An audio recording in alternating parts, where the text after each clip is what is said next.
c'est la capsule réflexo du lundi. Et aujourd'hui, on va parler réflexo et huile essentielle. Et oui, parce que vous êtes souvent nombreuses à me demander pourquoi ça sent bon dans le cabinet et pourquoi j'utilise les huiles essentielles pendant les séances. Eh bien, tout simplement, sachez que déjà, ça n'est pas fait que pour parfumer le cabinet, c'est fait pour potentialiser les effets de la séance de réflexologie. Comment ça se passe? Eh bien, tout simplement, on va prendre l'exemple. Vous arrivez au cabinet, vous êtes tendu, c'est la fin de la journée, vous avez le mental qui tourne toujours à 100 à l'heure. Je vais alors choisir une huile essentielle à tendance apaisante, donc par exemple la lavande ou le bois de cèdre, ou bien des synergies qui vont avoir un effet plutôt d'ancrage pour vous. À ce moment-là, la synergie balance, par exemple, de chez doTERRA.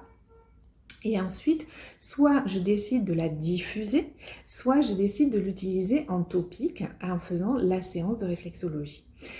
L'avantage pour vous, c'est que ça potentialise les deux effets. C'est comme si, pour votre corps, il recevait le même message, mais par deux voix distinctes, la voix de la réflexologie et la voix de l'huile essentielle. Le message est toujours le même, on se calme, on se détend.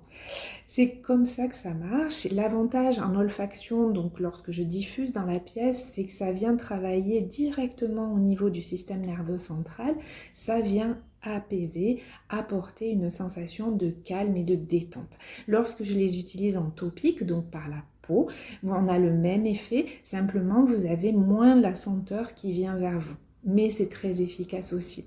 Donc voilà, si vous ne connaissez pas, si vous n'aviez jamais pensé à ça, sachez que la réflexologie s'associe extrêmement bien avec les huiles essentielles lorsqu'elles sont utilisées avec prudence et en respectant les contre-indications, etc.